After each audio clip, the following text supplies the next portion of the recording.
Salutations peuple de YouTube et bienvenue sur cette première vidéo de l'analyse des arcanes du tarot Mysterium. Ce qu'on va faire ici, c'est regarder les associations que j'ai faites. Je vais vous expliquer pour chaque carte pourquoi je l'ai choisi pour représenter cet arcane.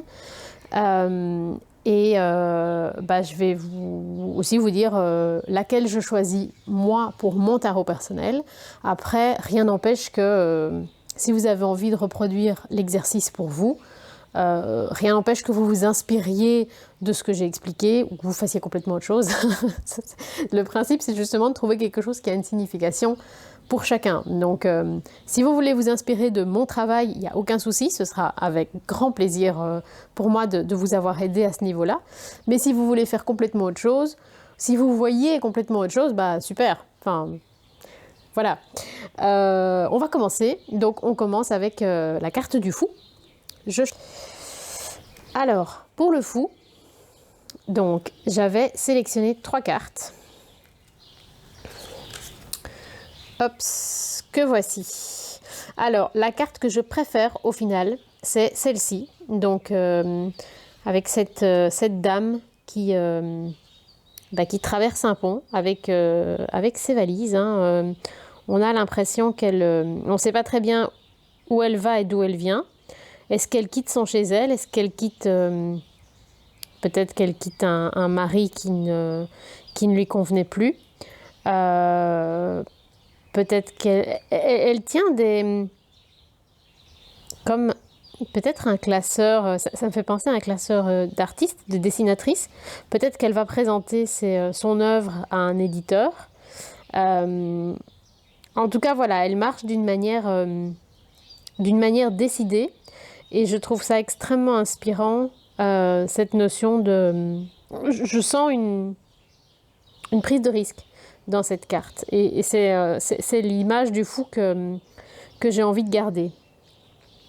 Alors, j'avais choisi aussi cette carte-ci, donc avec les méduses qui sont utilisées comme des cerfs-volants. Je trouve que ça colle pas très très bien à l'énergie du fou. Oui, il y a la notion de peut-être un peu d'aventure, peut-être un peu l'enfance. Je pense que j'avais aussi hésité à le mettre pour le 6 de coupe. Mais voilà, finalement, je m'étais dit, comme il y a cette notion de chemin, peut-être le fou, mais voilà, je pense pas que je vais la retenir. Et alors, j'avais pris cette carte-ci, parce que j'aimais bien l'idée, je vous explique mon idée, c'était le concept que la personne aurait une maison confortable, voire même un château, je ne sais pas, en tout cas cette structure ici c'était sa maison, et qu'elle serait assez folle ou assez excentrique que pour avoir envie de se mettre sur son toit dans un hamac pour regarder les étoiles. Je trouvais que ça évoquait l'énergie du fou. Voilà, ça l'évoque, mais ça le représente moins, je trouve. Donc, je pense que pour le fou, je vais garder ma petite madame. Ça me fait aussi penser à Jo dans Les 4 filles du Docteur March. Cette énergie qu'elle a. Voilà, ça me plaît vraiment bien. Donc, je pense que ce sera elle, mon fou. Je vais faire quelques arcanes. Je pense que je vais faire que chaque vidéo dure environ 15 minutes pour un peu avancer avec vous. Alors, pour le magicien, moi je pense que je vais donner les noms. Je pense que je vais donner les noms du Marseille parce que clairement je fais un rider puisque les mineurs seront illustrés, mais je suis plus touchée par l'énergie du Marseille. Donc je pense que je vais l'appeler le battleur plutôt que le magicien. Alors, cette carte-ci, je savais que je ne la choisirais pas, mais je sais que... je sais que pour beaucoup de gens, elle représenterait très très bien l'énergie du magicien, puisque on a l'épée, on a la coupe, on a le coffre probablement qui contient les deniers. Bon, on n'a pas le bâton, mais il y a vraiment cette idée de tous les éléments sont rassemblés. Donc tous les éléments du magicien ou du battleur. Moi, je vous avoue que dans le visuel du battleur, c'est pas... Ah oui, non, je sais que ça fait partie du visuel. Je sais que ça fait partie du concept dans le sens où c'est l'idée que tous les éléments sont présents sous forme de potentiel pour aller dans une direction ou une autre. Mais voilà, c'est pas un visuel qui me touche personnellement. J'aimais bien cette carte-ci aussi parce que on a clairement cette idée de magicien hein, avec le chapeau, l'espèce de, je sais pas si c'est une cape ou un manteau en tout cas il se dégage quand même quelque chose d'un peu magique. On a ces plantes très mystérieuses qui ont l'air mi-animal, mi-végétal. Et avec ce livre tout brillant, ça évoque clairement la magie. J'aime beaucoup cette carte, je la trouve très belle et très mystérieuse. Et je trouve qu'elle a tout à fait sa place en tant que magicien, mais la carte que je préfère personnellement, c'est celle-ci. Donc, pour moi, ça représente l'énergie du magicien dans le sens, enfin du battleur, dans le sens où on a ce petit personnage qui... déjà, lui, il a un bâton. Le bâton qui manquait là, on l'a ici. On a l'impression qu'il ouvre cette porte, peut-être par la force de sa pensée. Hein. Du coup, on a cet aspect un peu magique. Ça évoque peut-être un peu la force de Star Wars aussi. On a l'impression qu'il ouvre cette porte de laquelle sortent des choses incroyables, une énergie extraordinaire à maîtriser. Donc il y a ce défi de j'en suis pas encore capable, mais c'est moi qui l'initie. Donc il y a tout ce côté apprentissage qui est sous-jacent, ce côté puissance aussi. Et en fait, ce qui m'a particulièrement touchée, c'est que c'est une porte, mais c'est également, si on regarde bien, est-ce que c'est une porte ou est-ce que c'est un livre ? Moi, ça me bouleverse comme carte parce que donc, ce qui compte le plus dans ma vie, c'est la littérature. Mon plus grand rêve, c'est d'être capable de publier mes romans. Ce sur quoi je travaille pour le moment. Mais j'aimais tellement cette illustration de... le livre est en même temps une porte, donc un univers dans lequel on rentre. Et ici, il y a cette notion de la puissance qui est contenue dans ce monde imaginaire. Peut-être que c'est lui qui la détient, justement, et lui qui serait moi. Donc voilà, et tout autour, il fait très sombre, c'est un monde qui a l'air compliqué, qui a l'air hostile. Donc voilà, moi ça me parle énormément comme carte. Donc moi personnellement, pour le magicien, je vais garder mon livre porte. Pour la grande prêtresse, si je me souviens bien, je partais dans plein de directions différentes.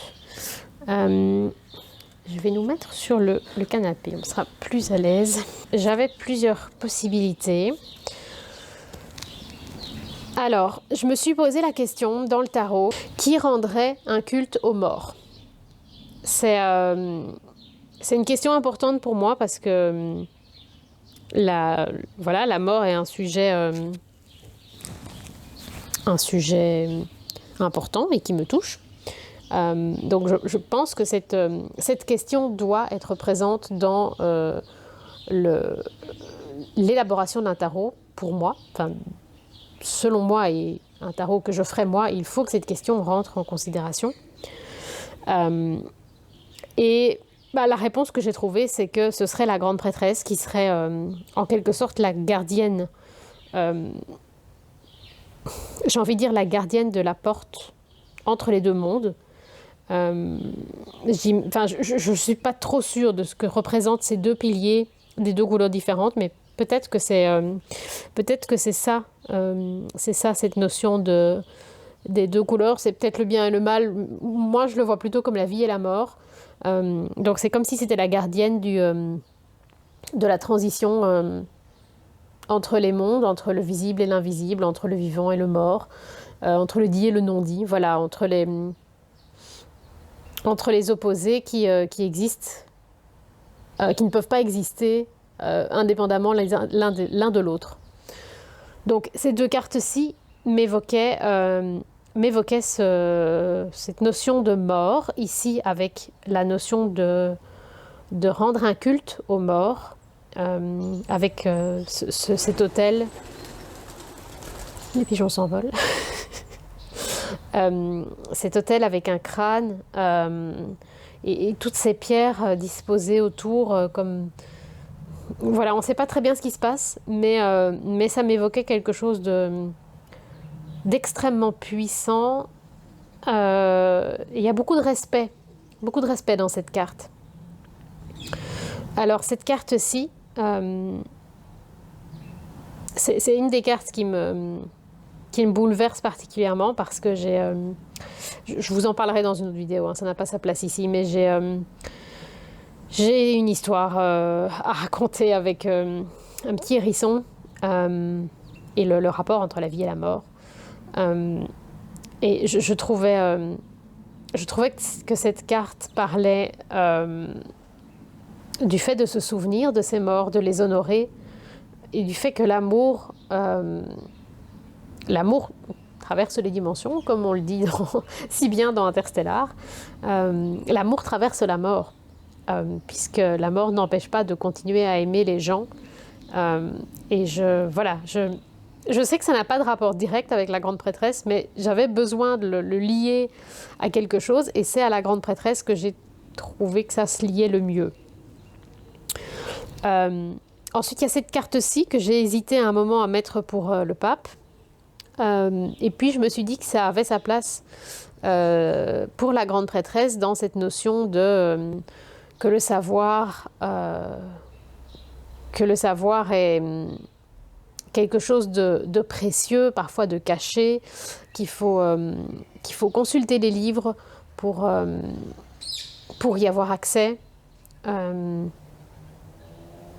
Voilà. J'ai l'impression que d'un point de vue strictement plus proche du tarot, cette carte-ci aurait plus sa place. Visuellement, je trouve que celle-ci est la plus puissante, mais d'un point de vue émotionnel, j'aurais vraiment envie de choisir celle-ci. Donc, je vous avoue, pour cette carte-ci, je suis un peu paumée. Je ne sais pas encore. Je pense qu'il faut que je relise des choses, différents points de vue sur la grande prêtresse avant de pouvoir vraiment choisir quelle carte va le mieux la représenter. Je regarde ici, j'ai toujours le bout tarot dans mon salon parce que je fais un gros travail sur ce tarot. Donc je regardais un peu ce que Célia décrivait pour la grande prêtresse. Donc on a l'intuition, l'inconscient, le mystère et l'initiation. Cette notion d'initiation, j'ai l'impression que ça me pousserait à prendre la carte avec l'autel dans la forêt. Et attendez, je vais retrouver la carte. Voilà, et ce qu'elle avait choisi de représenter, c'était vraiment cet aspect lecture. Lecture, apprentissage, oui, savoir, les savoirs cachés. En même temps, la lune est très présente. Et dans la carte des petits hérissons, il y a cette notion de lune aussi. Mais en même temps, on a cette carte donc dans la forêt où les lanternes dans les arbres font penser justement aux grenades. J'arrive pas à me décider. Dites-moi en commentaire ce que vous auriez choisi. Je vais peut-être encore changer d'avis 10 fois, mais pour le moment, je pense que je vais garder cette carte-ci pour la grande prêtresse. Alors pour l'impératrice, j'ai sélectionné une seule carte.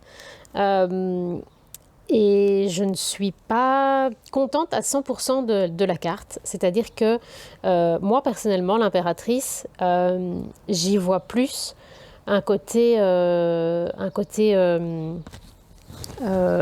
assez mental de la personne qui pense à tout, la personne qui prévoit tout.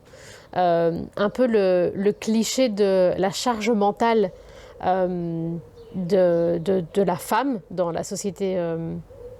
J'allais dire la société d'aujourd'hui, mais je pense que ça a toujours été le cas. Donc voilà, moi j'ai plutôt ce côté de maîtrise et de contrôle de la situation. Et j'ai l'impression que cette carte évoque plutôt le côté maternel de l'impératrice, puisque c'est comme un petit berceau qu'on aurait préparé donc pour accueillir un nouveau-né. Donc voilà, peut-être que ça représente une impératrice que je ne cautionne pas, j'ai envie de dire, le mot est trop fort, mais vous voyez ce que je veux dire, j'espère. Après, on peut imaginer aussi que justement, elle prévoit l'arrivée de son enfant et donc elle prépare la chambre du petit avant son arrivée. Donc ça, enfin oui, ça peut jouer sur les deux tableaux. Donc peut-être que c'est pas un mauvais choix de carte. Voilà, pour le moment, c'est ce que j'ai mis. Ça va peut-être changer au fur et à mesure, mais voilà où j'en suis pour le moment.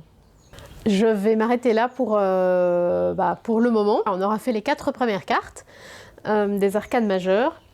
Je vais faire ce type de vidéo, donc je pense pas plus longue. On va avancer au fur et à mesure pour faire toutes les 78 cartes. Voilà, j'espère que ça vous a plu. N'hésitez pas à me donner votre avis sur mes choix, sur mes interprétations, de manière polie et amicale, bien sûr. Mais voilà, le but, c'est aussi de pouvoir échanger. Donc, si vous êtes d'accord ou au contraire, si vous ne voyez pas les choses comme moi, n'hésitez pas à m'en faire part. Sur ce, je vous souhaite longue vie et prospérité et à la prochaine.